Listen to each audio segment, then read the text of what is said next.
ایک دن میں اور میرے دوست آفس کے کینٹین پر بیٹھے چائے پی رہے تھے۔ میں نے جب ان کی جانب غور سے دیکھا تو وہ بجھے بجھے سے تھے۔ وجہ پوچھی تو کہنے لگے، مجھے آج مرے ہوئے 3 سال ہو گئے۔ میں نے نظریں اٹھا کر ان کی آنکھوں میں دیکھا، جہاں اس جملے کے ساتھ ہی دنیا بھر کی نقاہت اتر آئی تھی۔ پھر کہنے لگے، میں ہمیشہ سے بدتمیز رہا۔ بچپن میں اسکول جاتے ہوئے ضد کرتا، کھانا کھاتے ہوئے ضد کرتا، نخرے کرتا، یہ نہیں کھانا، وہ نہیں کھانا۔ مجھے نہیں یاد کہ 5ویں کلاس تک میں نے اپنے ہاتھ سے نہایا، کھانا کھایا ہو، کپڑے پہنے ہو یا جوتوں کے تسمے بند کیے ہوں۔ باپ، بہن اور بھائی کی محبت مجھے نہ مل سکی۔ پرائمری اور مڈل اور پھر میٹرک تک یہی عادت رہی کہ رات کو سونے سے پہلے کتابیں، کاپیاں، بیگ، غرض تمام چیزیں ادھر ادھر بکھری چھوڑ کر سو جاتا، مگر صبح آنکھ کھلتے ہی دیکھتا کہ تمام چیزیں بہت سلیقے سے بستے میں پڑی ہوئی ہیں اور میرا بیگ بڑی نفاست سے میز پر رکھا ہوا ہے۔ مجھے لاکھ بار کہا جاتا کہ دودھ پی کر سونا، مگر میں نہیں پیتا تھا۔ لیکن جب صبح اٹھتا تو لبے شیریں، منہ کا ذائقہ بدلا ہوتا۔ پہل تو پتہ نہیں چلتا تھا، مگر آہستہ آہستہ پتہ چل گیا کہ رات کو نیند میں ہی دودھ پلا دیا جاتا تھا۔ رات کو کبھی آنکھ کھلتی تو دیکھتا کہ بارش ہو رہی ہے اور مجھ پر کمبل ڈال دیا گیا ہے تاکہ سردی نہ لگے۔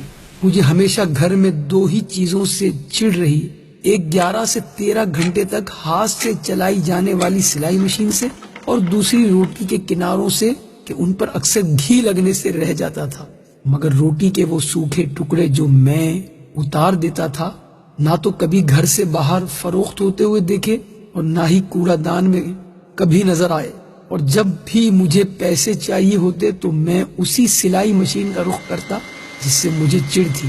جب بھی مجھے کبھی معمول سے ہٹ کر زیادہ پیسوں کی ضرورت ہوتی تو دیکھتا کہ گھر میں سلائی مشین کے چلنے کا دورانیہ 16 گھنٹے تک جا پہنچتا۔ مجھے یاد ہے کالج میں داخلے کے وقت مجھے 1500 روپے چاہیے تھے۔ میں نے گھر آ کر بتا دیا۔ اسی رات 2 بجے کے قریب میری آنکھ کھلی تو گھر کے برآمدے میں کچھ کھٹپٹ ہوتی ہوئی محسوس ہوئی۔ ذرا غور کیا تو محسوس ہوا کہ جیسے کوئی گھٹی گھٹی سسکیوں کے ساتھ رو رہا ہے۔ چپکے سے برآمدے میں جا کر دیکھا تو موٹے شیشے کا چشمہ لگائے میری ماں جانے کب سے مشین میں دھاگا ڈالنے کی مسلسل کوشش کر رہی ہے اور ساتھ ساتھ آنسو بھی گر رہے ہیں۔ میں نے پوچھا، کیا کر رہی ہو ماں؟ ماں نے چونک کر میری طرف دیکھا اور جلدی سے آنسو صاف کرتے ہوئے چہرے پر مسکراہٹ سجاتے ہوئے بالکل صاف آواز میں کہنے لگی، وہ سامنے والی سریا کی بھائی کی شادی ہے تو اس نے کہا کہ صبح تک 2 سوٹ سلائی کر دو، اس لیے بیٹھی ہوں، لیکن دھاگا سوئی میں نہیں ڈل رہا۔ اس دن مجھے ماں کی حالت اور آنسو دیکھ کر احساس ہوا کہ مجھے کوئی چھوٹا موٹا کام کرنا چاہیے۔ میں مناسب کام بھی ڈھونڈتا رہا اور پڑھتا بھی رہا۔ ادھر FA مکمل ہوا، ادھر آفس میں کام مل گیا۔ میں نے گھر جا کر ماں کو بتایا تو وہ خوشی سے نہال ہو گئی۔ فوری شکر پارے لا کر محلے میں بانٹ دیے۔ ایک دن میں کام سے گھر آ کر لیٹ گیا، تھوڑی تھکاوٹ ہو رہی تھی، پاؤں چارپائی سے لٹکائے ہی سو گیا۔ جب اٹھا تو دیکھا کہ خلاف معمول آج نہ جوتے میرے پاؤں سے اترے تھے اور نہ ہی کھانا بنا تھا۔ ماں کو آواز دی، ماں ماں اے ماں اے ماں، ماں اٹھیے، بھوک لگی ہے۔ چیخ چیخ کر رویا، 1000 منتیں کی، مگر شاید ماں اب کے بعد اٹھنے کے لیے نہیں سوئی تھی۔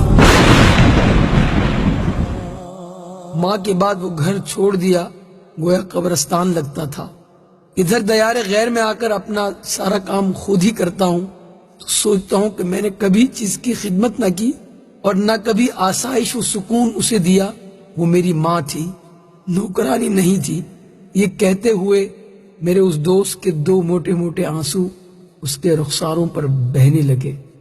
اللہ تعالیٰ میرے اور جن کے بھی والدین حیات ہیں، سب کے والدین کو ایمان اور صحت کے ساتھ خوش رکھے۔ ماں بڑی نعمت ہے، اس کی قدر کیجیے۔ ماں بڑی نعمت ہے، اس کی خدمت کیجیے۔ ماں بڑی نعمت ہے، اس کا احساس کیجیے۔